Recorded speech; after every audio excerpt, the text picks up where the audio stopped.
Hello everyone. So before we start or before we begin our lessons for today, please make sure that you have these three things. First one is your editor. The second one is your browser. And the third one, of course, is your control panel kung saan nakarana si Apache tsaka si MySQL. Now, in your localhost, go to your PHP and make sure that you already have this database sample site so that you will later when we code, dire-diretso na lang tayo. Okay, so para makapag-focus na lang kayo purely on writing the PHP code to connect, store, and retrieve the data without worrying about creating your tables or importing the files. So I already have here the contacts, which has this following information. We have the ID, name, email, and message. Then for the gallery, we have the ID, image path, and the users, we have the ID, username, and the password. So later we will set uh, how it become a hash code. Okay, so to proceed,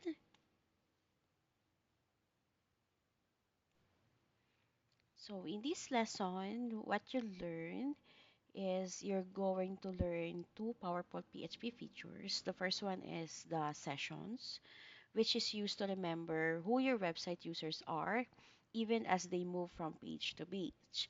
Then the second one is the databases, which securely store user and site data that stays on your server. So by the end of this lesson, you'll be able to make a basic site that lets users register, log in, and have their login remember until they log out.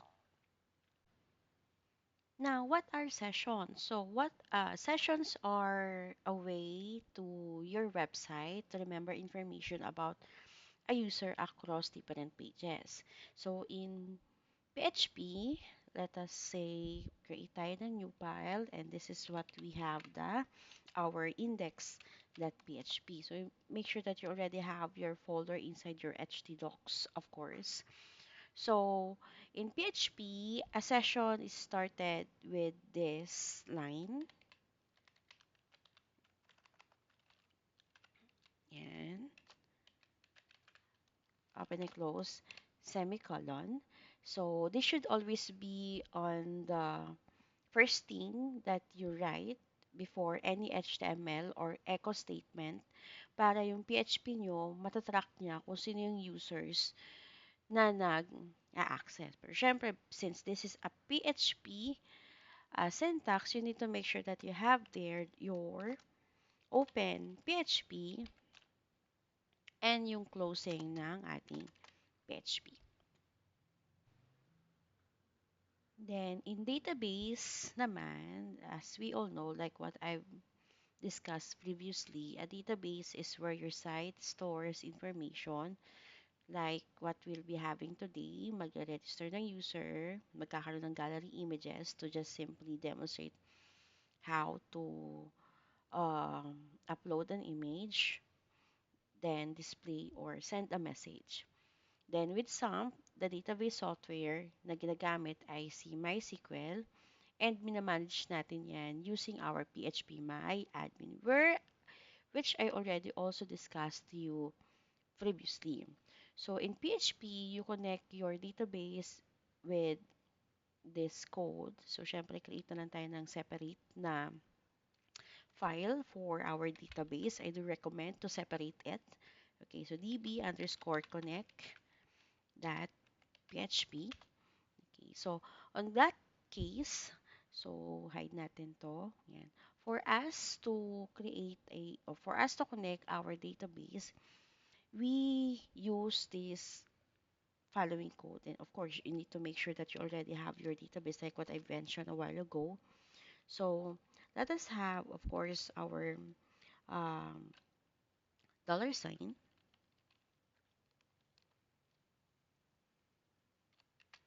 Okay, we have the con. Con means connection. Then we have our MySQL. Magda-direct na ako, hindi na ako mag-declare pa ng separate na variables on each since pwede naman silang magkakasama. Okay?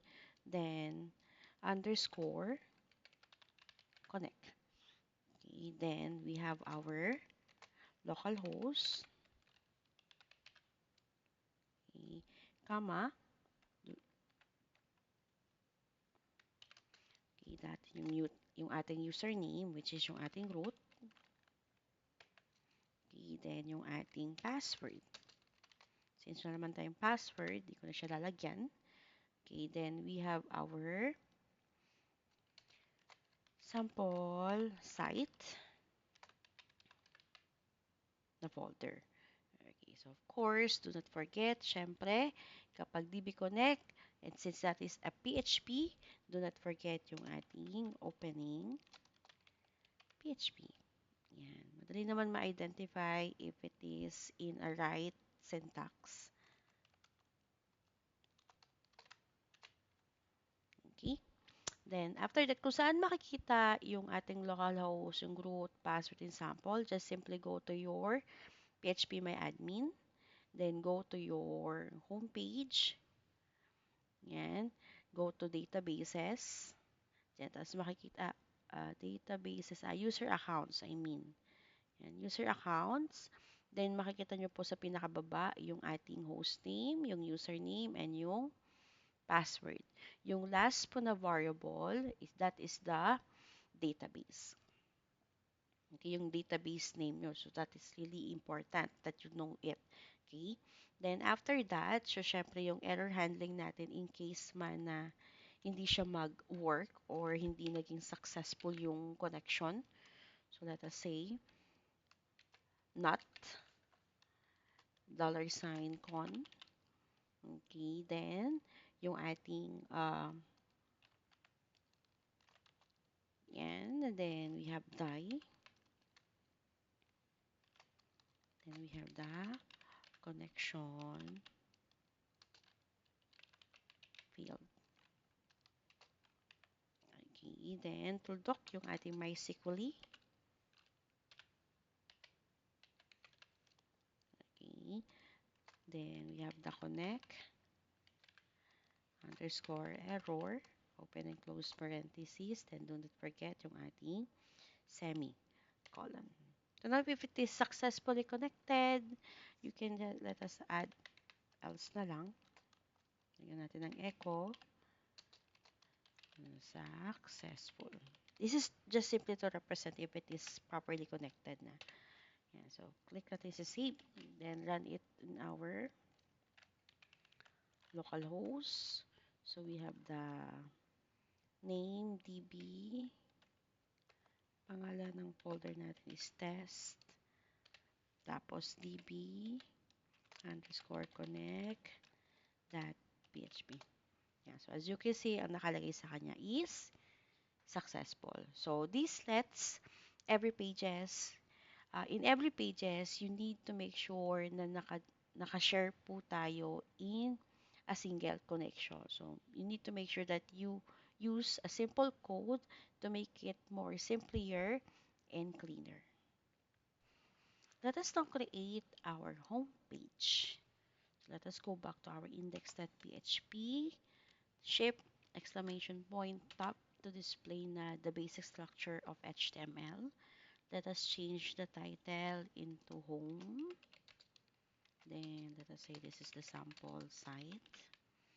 Okay, so for the body, let us say ang mas maganda siguro kung naka-separate yung pinaka navigational bar. So later ko na gawin yung navigational bar, lagay na lang muna tayo ng welcome. We have the H1.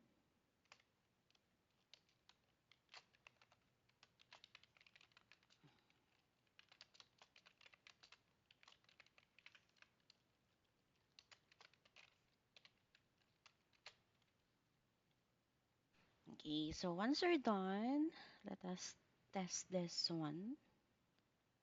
So this is our index.php. Do not forget to save it, of course. Yeah, so as you can see, we have here welcome to sample gallery. This is simple demonstration only, etc. etc. Okay, so now, syempre, para magkaroon tayo ng navigational link, let us create our navbar. Let us now create our navbar. So for us to create our navbar, let us separate this one kasi nakadepende yung session natin o nakadepende yung display ng horizontal menu natin sa session. Okay, so let us name it as nav.php. Okay, so mas maganda kung i-separate siya para yung nav na lang yung nagbabago-bago imbes na yung page. So to start with, hide ko lang to ulit. Okay, so let us start with our PHP. Okay, so ang una natin gagawin is i-check natin kung yung session is nakapag-start na or wala. So we need to ask if yung session status is nakapag-start na or not. Capital session status, close parenthesis. Then, identical to PHP session none. Pag sinabi nating PHP session none, ano ba, yung sessions ay naka-enabled pero non-exist. Meron pang iba, session disabled, kung saan yung sessions naka-disabled, di mo magagamit yung session. Then, yung session na active, kung saan si session is already active. So, ibig sabihin ng buong line na to is yung meaning there is no session that is currently active. Kapag true, magi-start yung session, then magi-initiate yung session, which is crucial for using session variables. Okay. So in that case, let us have the open and close parenthesis status. Okay, then start tayo ng session. Open and close parenthesis and semicolon. Okay, then after that, gawa tayo ng ating nav. Siguro maganda kung lagyan na natin siya ng CSS. And div class, pangalan natin ito ng para sa semantic natin. If you remember the semantic HTML. Okay, close ko lang to para hindi siya nag-error. And div class nav. Okay, tapos lagyan na natin dito ng arep. Okay, arep index.php. Okay, then after that one, home. Yan. Okay. Then, ito medyo tricky ng konti. So, gagamit ulit tayo ng PHP to identify if the session is currently running or not. So, gagawin natin is yung una, kakaroon tayo ng simpleng conditional link lang. So, using PHP if is set $_ session. Kapag na-read out niya na yung session, to username.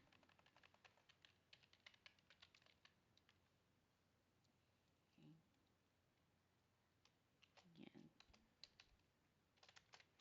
Okay, then lagay tayo ng arep. Copy ko na lang to. Arep, ang i-display niya kapag naka-login ay si gallery. Gawa tayo ng gallery. Name it as gallery. Then, paste. Yung isa naman is contact. Name it as contact. Then, yung pangalawa is yung log out. Yan. Log out.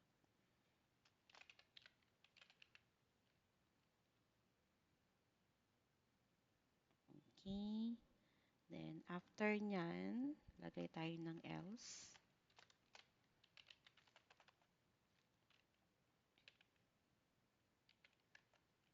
HP else. Yan. Tapos, okay. Then, else, ang naka-open lang is si register tsaka si login. Register PHP.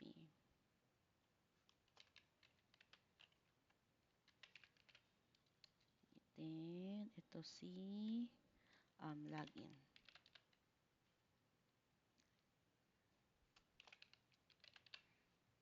Okay, then, do not forget yung ating NIF. Copy ko na lang to.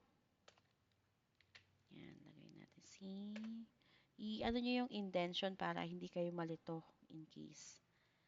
Yan, so NIF semicolon. Okay, then, let us save this one. Okay, then, after nyan,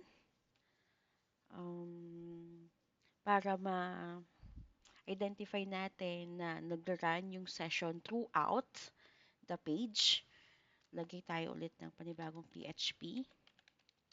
So, if iset is running yung session, yan, dapat naka-display yung username. Yan. Okay, then, lagyan natin yung colon dito. Then, close ni PHP. Okay, then, after that, lagay tayo ng div. Lagyan ko na lang ng div later. Div style. Tapos, text. Align, colon. Center. Margin. Bottom. Then, PX natin para magmukhang ano. Okay. Then, follow the right format. Then, div. So, sa div natin, lagyan natin siya sa baba. Naka-red pa yan kasi hindi pa nako-close to dito. Yan. Okay, div. Let us say, lagyan natin ng paragraph. Okay, login as build bold. Then, PHP. Lagyan natin ng konti. Yan, PHP echo. Gamit tayo ng HTML special characters function. Yan, HTML special characters. Then session. Okay, so yung session ng username. Okay, then after that, ating semi-colon. Then do not forget yung ating question mark. And then yung ating closing ng bold. Okay, then after nyan, syempre yung closing ng ating PHP. Siguro dapat dito siya nakalagay sa taas.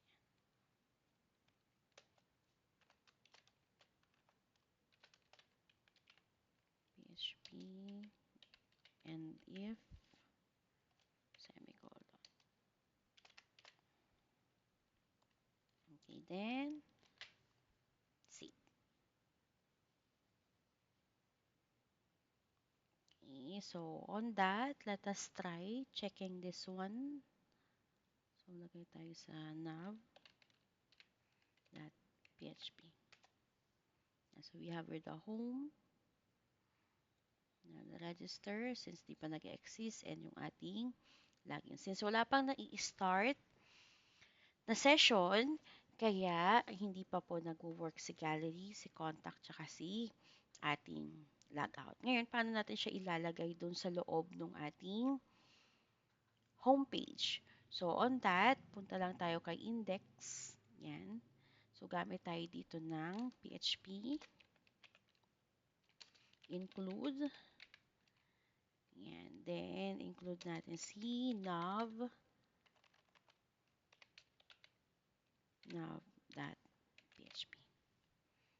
Okay, then after nyan, semicolon, then yung closing tag.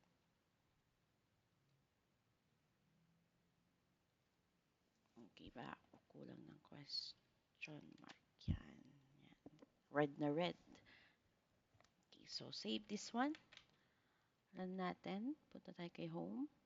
So as you can see, nandyan na si home, register, and login. Okay, so lagyan ko lang siya ng CSS. Balikan ko kayo.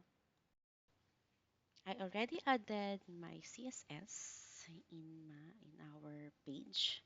So I just simply use simple CSS tags.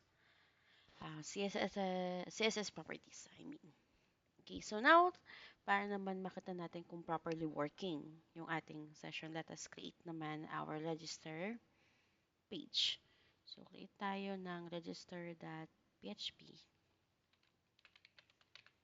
Oops, register.php.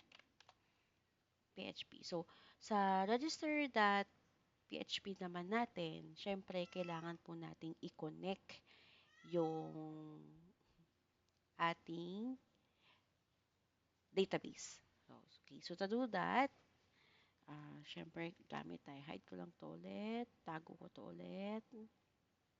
Okay. So, gamit tayo ng PHP. Okay. Then, let us include yung ating DB connect.php. Okay. Then, semicolon. Then, pag na-connect, dyan na lang din natin ilagay yung ating session. So, like what I said a while ago, dapat laging nakalagay throughout the pages yung session. Okay, then we have our, lagay tayo ng message. Semicolon. Ngayon, kapag yung session nag-start, we will add if iset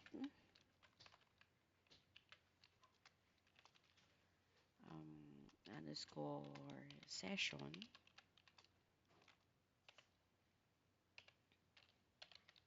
username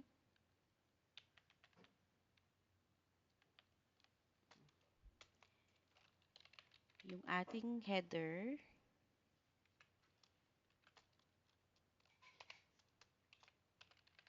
location should be in index.php. Then, exit. Kasi iser, dapat set. Okay, so, ang ginagawa nung ating dbconnect.php, yung dbconnect.php natin, dadalhin niya dito kay register.php. Si session start, para makapag-start ng session, para check niya if a user is already logged in. Then, yung message natin, just simply to prepare a message variable for form feedback natin later on. Then, yung if set session username natin, if the user is already logged in, there is no reason to log in again. Okay? So, there is no reason to register again. Tapos, si header, i-redirect siya immediately doon sa homepage. Then, yung exit, i-stop niya yung PHP from running any more code after redirecting. Okay? Now, after we set yung ating PHP, let us go naman sa ating um, um, close lang muna natin yan. Okay. Ito naman tayo sa display error. So, let us say, we have the, importante kasi yung error handling natin. Hiwalay ko na lang siya na, tawag ito, PHP. Okay, so, let us have our iniset. Okay, then, display errors 1.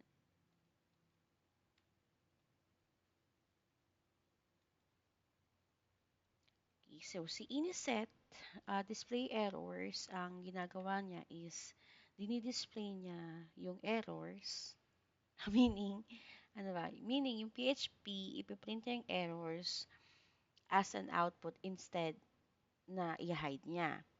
Then, you can also add the um, error underscore reporting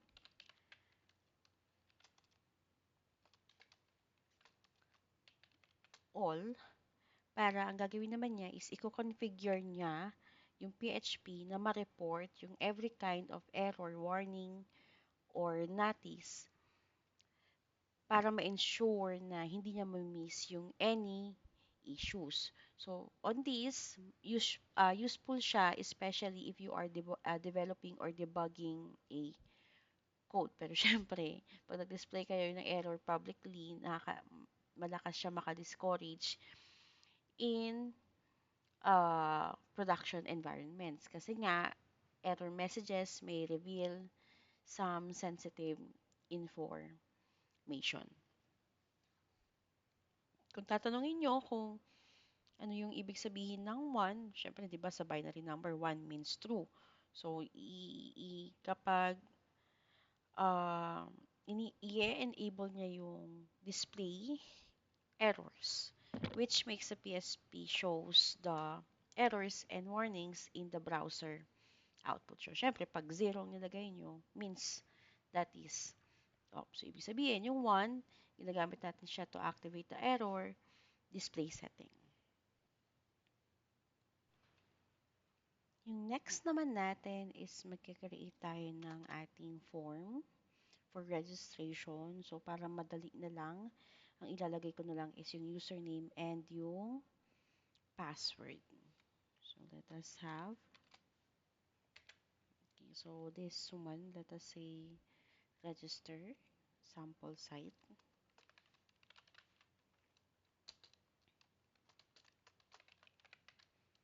Sample site. Okay, maglalagay lang ako dito ng link natin for the style sheet.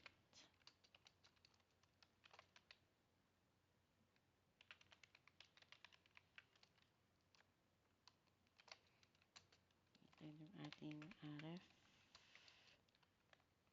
style.css.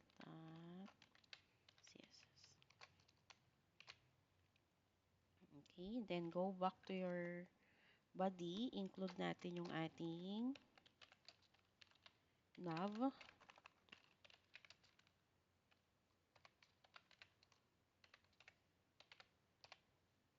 And then, syempre, yung ating semicolon question. Okay. Then, after nyan, syempre, lagay tayo ng header. Create. Lagyan natin create your account. Para naman. And then, H1. Lagay tayo ng paragraph. Okay, so let us say sign up exclusive.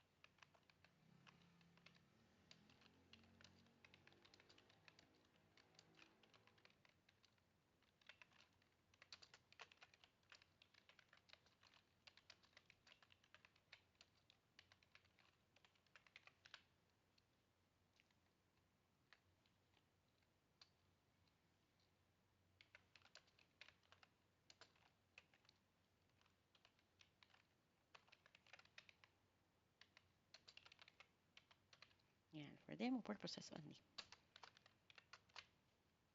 Okay, so close ng paragraph natin. Okay, let us have yung ating PHP. Okay, so syempre identify natin kung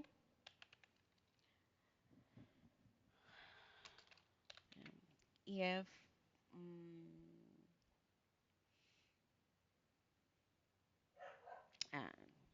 siguro yung form na lang muna. Okay, form method equals post. Okay, so lagay natin ng username and input type text. Kailangan natin yan ng username. Then, syempre required para hindi natin iisipin kung magta-type pa or hindi. Okay, then br. Yes, copy ko na lang to. Password. Palitan natin to ng password para naka-hide na agad. Okay, then password. Okay. Then, lagyan natin ng konting button. Yung button type natin, submit. Tapos, lagay natin register.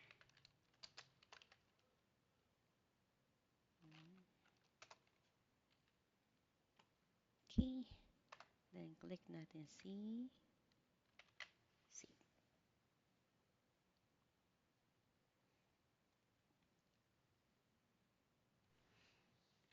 Yung next naman natin is magkakaroon tayo ng panibagong PHP para ma-read out naman yung data na in-input natin coming from the text field.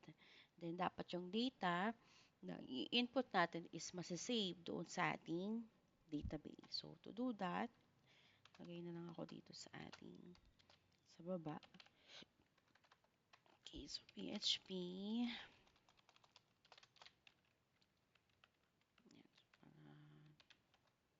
PHP. Then, if ating $_server, yung ating request underscore method, yan, tayo kay post, and curly bracket natin. So, declare natin si username sa loob ng ating PHP equals yung ating post. Then, syempre, yung pangalan ng ating text field, which is si username din.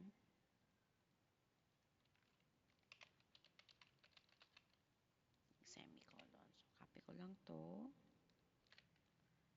Let us paste it here. This is the password. And then, paste it here. Yan. Password.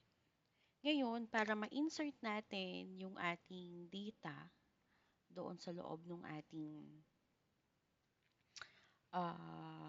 database, gagamit tayo ng SQL. So, to do that, let us declare SQL. So, dito natin ilalagay yung syntax ng ating SQL.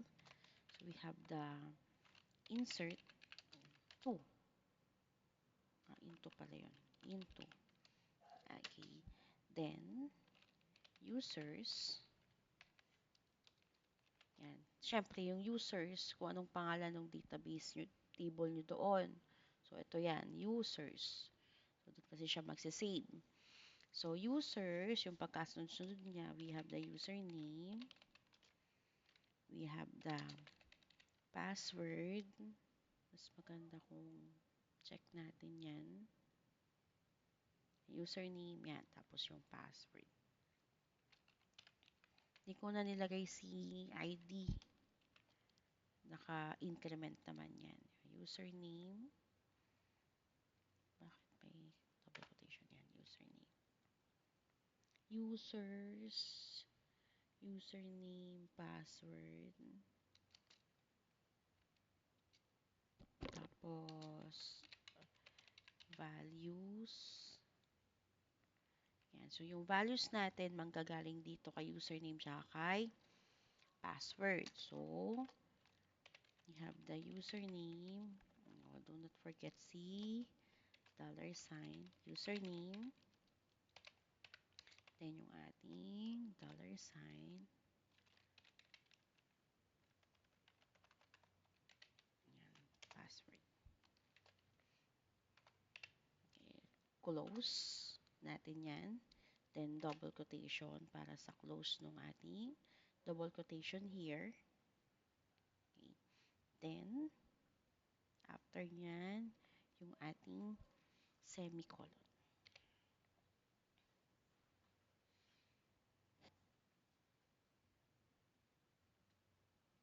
Okay. So, next natin is yung ating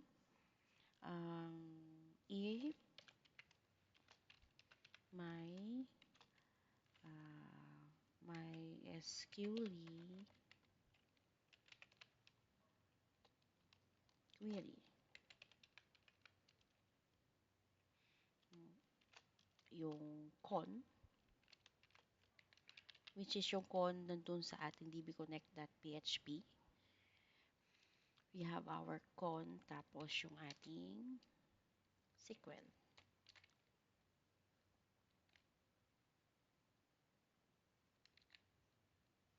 Okay, then after that, syempre, close ulit, then curly bracket. So, dito maglalagay tayo ng message. So, para sa message naman natin, ang gagawin natin is, let us say, yung katulad ng ginawa natin kanina, yung message, yan, ito, magdi-display yung message. So, sa akin, message equal. So, pag successful yung registration, ilalagay natin registration successful. Yan. Tapos, lagay tayo ng ref.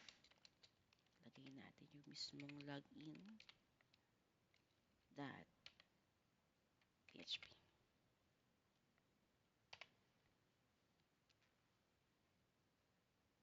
Okay. Then, after that one, syempre, do not forget yung ating login. Tapos yung ating arrow. Then, semicolon. Okay. Pag hindi successful, lagay natin else. Okay, then, lagay natin sa message natin is yan, error. Then, magdi-display yung error coming from the my SQL underscore error galing kay con. Then, semicolon.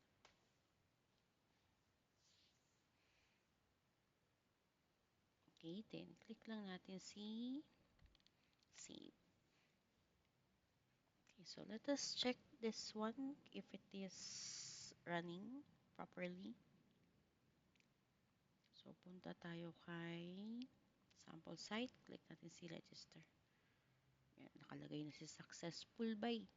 Delete natin to para hindi nakakalagay si successful. Yan. Yan, refresh. Yan. Okay, sign up to view exam niya. Username. Sample admin. Ay, password 11. Click natin. Register. O lang, nakalagay na message. Siguro, lagay tayo ng Lagay tayo ng message dito.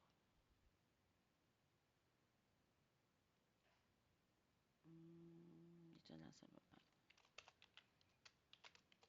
Natin kung PHP message. Lagay natin. Lagay tayo ng if message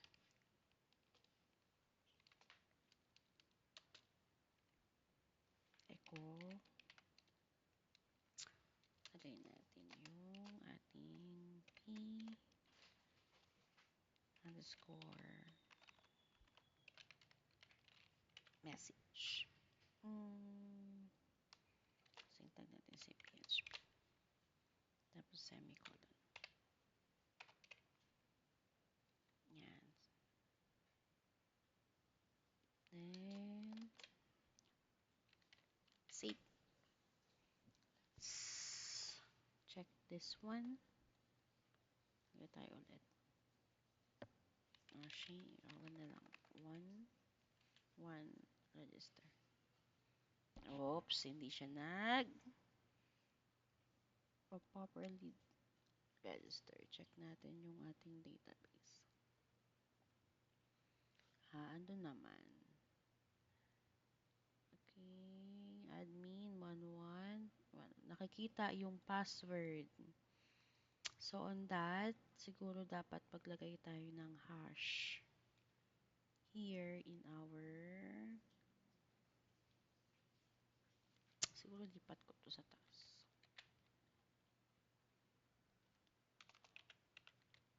Ayan, hindi nababasa yung message kasi nasa baba. Tapos, lagay tayo ng hash kay password. Okay, so lagay natin dito ng password default. Then, pasok natin sa loob to. Okay. Gamit tayo ng password underscore hash. Okay. Check natin. Again, register tayo ulit. Register. Yun! Meron nang what message? Message. Dapat ang nakalagay dun is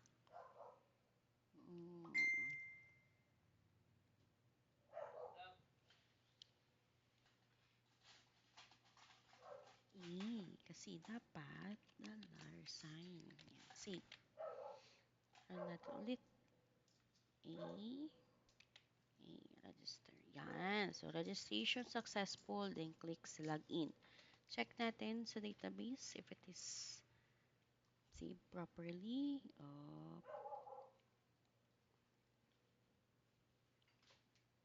Kasi masyado maliit. Ayan. Okay. So, yan. So, na-save na yung ating register. Ito na yung ating password na naka-hash.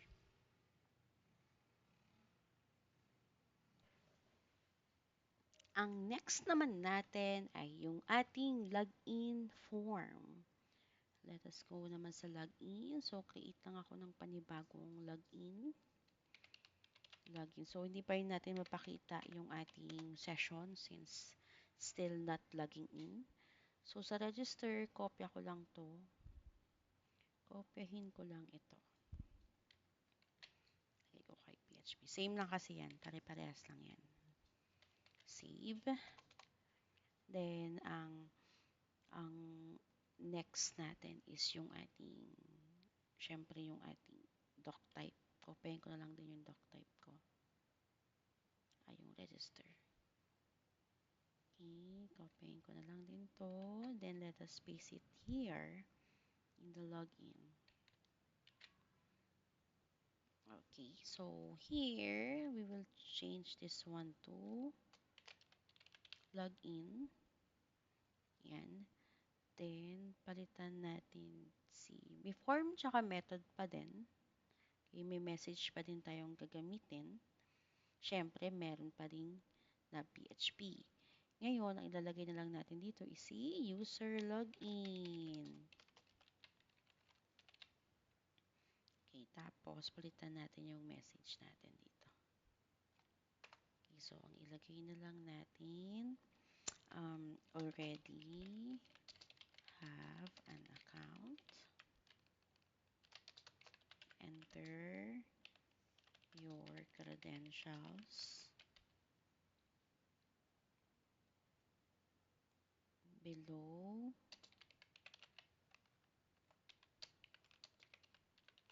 to log in and start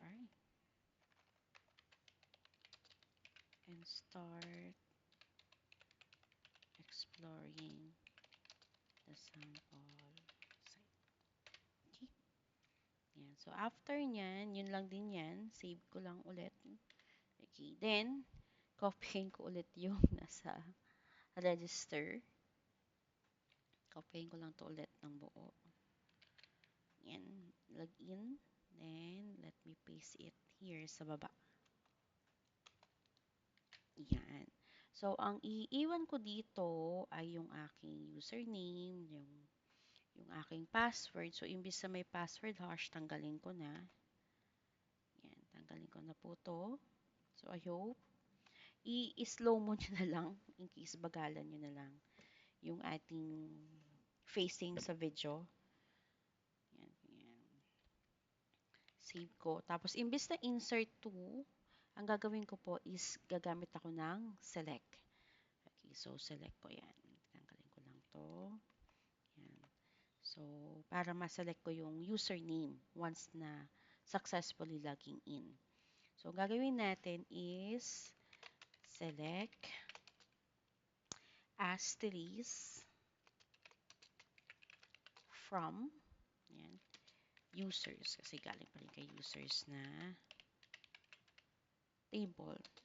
Tapos, where hahanapin niya ngayon kung nasan si username equals yung ating $sign username. Yan. Then, after nyan, so, once na na-select na niya yung specific na username, magkikreate tayo ng panibagong variable para i-display yung result. Okay, so, sa result natin, we have the MySQL pa din. Okay. Then, yung fetch as, dapat yung query. Yung data kasi yung kailangan natin. Then, con. Then, yung ating $sign SQL. Then, after that, semicolon. Then, after nyan, syempre, yung ating user. Tawagin natin si user. So, para makuha natin si user, kailangan natin si fetch associate. So, we have the MySQL. Kung napanood nyo yung previous video about on how you can display your data, dun sa previous video ko, I already discussed there how or what is this. Okay, so please watch it na lang. I-attach ko na lang din yung mismong link. Okay, result. Okay, then semicolon. Kasi ito yung mag-identify ng data kung nasan si username. Okay, then ito po yung mag-move para hanapin yung ating username coming from our SQL. Okay, then after that one, syempre, ang isa sa dapat natin i-identify kung parehas tama yung username tsaka yung password. So, to do that, tanggalin ko to kasi nandito na yan sa taas. Okay. So, ang gagawin natin, if user and gamit tayo ng password verify kasi gumamit tayo ng hash. Password verify. Open and close parenthesis. Yung ating password, comma, then $sign, user. Dapat parehas po sila.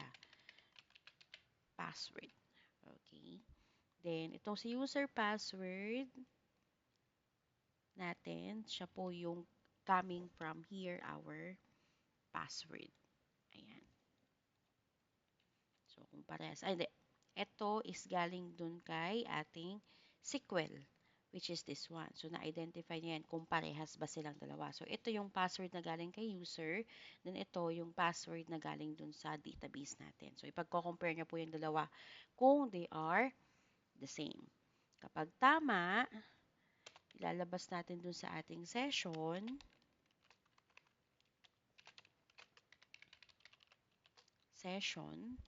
yung ating username.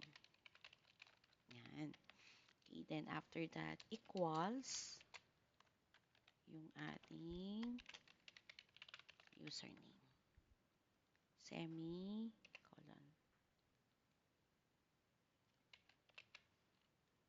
Okay, tapos that is registration. Siguro dapat ang nakalagay dito is yung mismong header. Dapat magpo-proceed siya doon ulit sa ating location index.php. Okay. Then after that, semicolon. Do not forget. Then, message natin is invalid login dapat. Pag mali yung credential. Okay. Then after that, click save. Palitan lang natin yung nandito natin kanina ng login.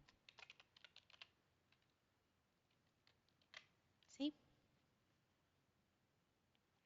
Baka may nakalimutan. Anyway, mag-error naman yan pag mali. Okay. So, let us run that one. I-login natin yung ating credentials kanina. Yung kita na lang. 1-1. Because I forgot 1. 1. Pansinin nyo yung navigational bar. Click login. Oops. Oh, dahil may result. Basahin ang error. This is the result. So, ang result natin is 1. Okay, save ulit natin. Go back tayo doon. 1. Click login. Yan. Invalid login. Ulit natin 1. 1. Invalid login. Register tayo ulit. Kuha tayong register. 1. Click register. Duplicate entry 1. Key for username. So, na-duplicate na siya. Ito yung ginagawa natin dito kay register, which is this one. So, ito po yan. Reporting. So, para hindi na tayo mag-create pa ng another conditions. Okay, so, bigay tayo ng 2, tas 2. Click register. Yan, registration successful. Click login. Then 2, then 2, then login. Yan. So, as you can see, na-display na si login as 2. Ito na po yung ating 2. Yung pangalan. Then, napalitan na po yung home, gallery, contact, tsaka yung logout. So, as of now, yung logout, madali lang din gawin. So, punta tayo kay new logout.php. That one. Okay. So, ang gagawin lang natin kay logout is i-end lang natin yung session. So, pag mag-i-end ng session, hide ko lang po to. Ayan. Lagay tayo ng PHP. Okay. Tapos, lagyan natin session. Start. Close parenthesis, semicolon. Then, session. Destroy. Destroy lang natin yung session. Okay. Then, yung magiging location niya is header. Then, yung ating location, index.php. Semicolon. Then, exit natin yung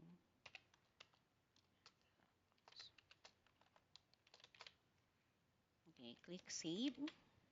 So, pagpunta natin kay log out, yan. Kung napapansin nyo, na-log out na siya, napalitan na ulit yung navigational bar. Click ulit natin si login to login. So, as you can see, nag-display na po siya. This is simple demonstration. Then, napalitan po yung ating navigational bar to home, gallery, contact, then logout. Pag-click ng home, yan, then click log out. Magla-log out po yan at mag-end po yung ating session. That is all.